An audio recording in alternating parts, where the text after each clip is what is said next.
तो फाइनली दोस्तों हम पार्ट 3 कक्षा 11 वैसा हिंदी का लेकर आ चुके हैं। पार्ट 1 और पार्ट 2 यदि आपने नहीं देखा है तो नीचे डिस्क्रिप्शन बॉक्स में लिंक दी गई है, तो आप पार्ट 1 और पार्ट 2 को ज़रूर देखें। यहाँ पर हम इस वीडियो में पार्ट 3 में जितने भी क्वेश्चन रह गए थे यहाँ पर हम देखने वाले हैं। तो प्रश्न क्रमांक 17 से आपको यहाँ पर बताए जाएंगे। प्रश्न क्रमांक 16 में इस प्रकार से क्वेश्चन पूछा गया है कि कबीरदास अथवा मीराबाई का साहित्यिक परिचय निम्नलिखित बिंदुओं के आधार पर लिखिए। 2 रचनाएं, भाव पक्ष, कला पक्ष और साहित्य में स्थान। 3 अंक में यह क्वेश्चन पूछा गया है। इसके बाद प्रश्न क्रमांक 17 प्रेमचंद अथवा कृष्णा सोबती का लेखक परिचय निम्नलिखित बिंदुओं के आधार पर आपको लिखना है। 2 रचनाएं, भाषा शैली और साहित्य में स्थान। तो यहाँ पर हम इनका आंसर देखने वाले हैं। आप चाहें तो इनका आंसर अपने अनुसार भी अच्छे से तैयार कर सकते हैं। तो यहाँ पर सबसे पहले जो है प्रेमचंद का साहित्यिक परिचय देख लेते हैं। तो सबसे पहले आपको इनमें से कोई भी 2 रचनाएं अच्छे से तैयार करना है। आप कोई भी इनकी 2 रचनाएं अच्छे से तैयार कर सकते हैं, जैसे आप रंगभूमि और निर्मला अच्छे से ध्यान रख सकते हैं।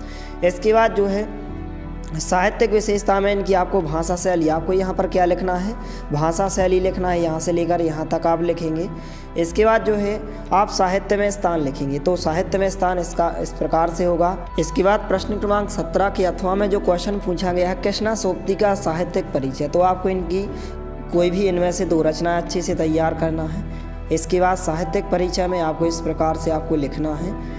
इसके बाद आप इस प्रकार से लिखेंगे। साहित्यिक परिचय में जो है आपको इनकी भाषा शैली लिखना है और जो है साहित्य में स्थान इस प्रकार से आपको लिखना है। तो आप इसको अच्छे से तैयार करें। इसके बाद नेक्स्ट क्वेश्चन है प्रश्न क्रमांक 18 राजभाषा और राष्ट्रभाषा में अंतर लिखिए। इस प्रकार से क्वेश्चन पूछा गया है 3 अंक में।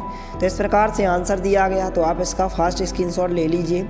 आपको कोई भी 2 या 3 अंतर अच्छे से तैयार कर लेना है। इस प्रकार से तीसरा अंतर और चौथा अंतर दिया गया है, तो कोई भी आपको 3 अंतर अच्छे से तैयार करना है। इसके बाद इसके अथवा में इस प्रकार से वाक्य दिए गए हैं कि निम्नलिखित वाक्यों को शुद्ध करके लिखिए। इस प्रकार से 3 वाक्य दिए गए हैं, इनका हम सॉल्यूशन देखने वाले हैं। तो नीचे आंसर दिए गए हैं। पहला वाक्य शुद्ध होगा कि कई अधिकारी छुट्टी लेकर चले गए, इसका आंसर होगा। दूसरे का आंसर होगा कि जो बंदूक है वह उपयोगी शस्त्र है। तीसरा जो वाक्य होगा शुद्ध रामचरितमानस श्रेष्ठतम ग्रंथ है, इस प्रकार से आंसर होगा। तो इनको आप अच्छे से तैयार करें। इसके बाद नेक्स्ट क्वेश्चन है जो कि प्रश्न क्रमांक 19 में यहाँ पर पूछा गया है। नीचे लिखे आपठित पद्यांश को ध्यानपूर्वक पढ़कर प्रश्नों के उत्तर दीजिए। 3 अंक में पूछा गया है। इस प्रकार से 3 क्वेश्चन पूछे गए हैं। उपरोक्त गद्यांश का उपयुक्त शीर्षक दीजिए। दूसरा है अधिकारों की शोभा किससे है। तीसरा है सनद का विलोम लिखिए। तो इस प्रकार से नीचे इनके आंसर दिए गए हैं अपठित गद्यांश के। इस प्रकार से इनको आप अच्छे से नोट करें। पहले प्रश्न का आंसर होगा उपरोक्त गद्यांश का शीर्षक क्या होगा, अधिकार होगा। और दूसरे प्रश्न का आंसर इस प्रकार से होगा अधिकारों की शोभा किससे है, तो अधिकारों की शोभा कर्तव्य पालन से, इस प्रकार से आंसर होगा।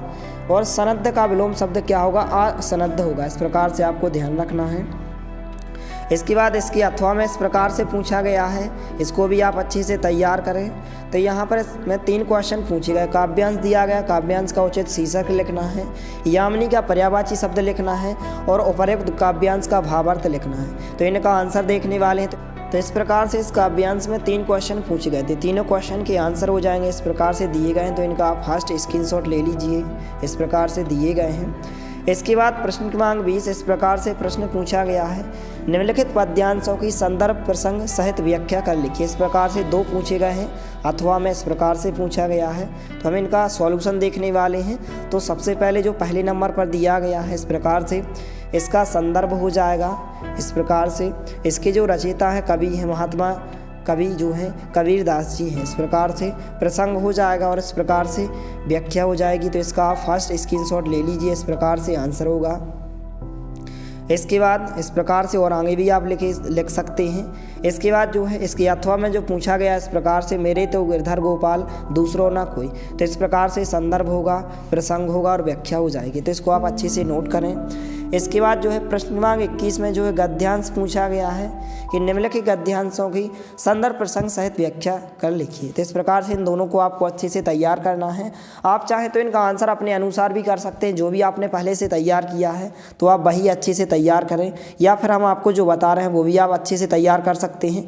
तो इस प्रकार से जो पूछा गया है इस प्रकार से संदर्भ प्रसंग और व्याख्या हो जाएगी। तो इसका आप फास्ट स्क्रीनशॉट ले लीजिए। इस प्रकार से आंसर दिया गया है। इसके अथवा में जो पूछा गया है उसका संदर्भ प्रसंग व्याख्या हो जाएगी इस प्रकार से। तो इसका भी आप फास्ट स्क्रीनशॉट ले लीजिए। सबसे पहले संदर्भ हो जाएगा, इसके बाद प्रसंग होगा और व्याख्या हो जाएगी।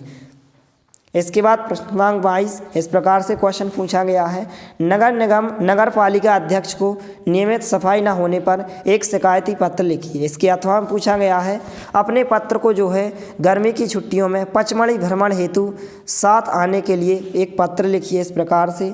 और प्रश्न क्रमांक 23 इस प्रकार से पूछा गया है कि किसी एक विषय पर लगभग 120 शब्दों में निबंध लिखिए। तो आपको इनमें से कोई भी निबंध अच्छे से तैयार कर लेना है। तो इस प्रकार से सबसे पहले जो है हम प्रश्न क्रमांक 22 का उत्तर देख लेते हैं। तो इस प्रकार से यहाँ पर जो प्रश्न क्रमांक 22 में यहाँ पर एप्लीकेशन पूछी गई इस प्रकार से हो जाएगी। इसका आप फास्ट स्क्रीनशॉट ले लीजिए। इस प्रकार से आंसर दिया गया है। इसके अथवा में इस प्रकार से मित्र के लिए पत्र पूछा गया है इस प्रकार से। तो इसको भी आप अच्छे से तैयार करें, 4 अंक में पूछा गया है। तो इस प्रकार से इतने प्रश्नों को आपको अच्छे से तैयार कर लेना है। प्रश्न क्रमांक 23 में इस प्रकार से निबंध दिए गए हैं। तो इन सभी प्रश्नों को आप अच्छे से तैयार करें। अब आपको इसकी PDF कैसे डाउनलोड करनी है, तो आप हमारे टेलीग्राम चैनल को ज्वाइन कीजिए। नीचे डिस्क्रिप्शन बॉक्स में लिंक दी गई है। तो टेलीग्राम चैनल पर आपको पार्ट 1, पार्ट 2 और पार्ट 3 विद सॉल्यूशन के साथ PDF उपलब्ध कराई जाएगी। मिलते हैं अगले वीडियो में, तब तक के लिए जय हिंद।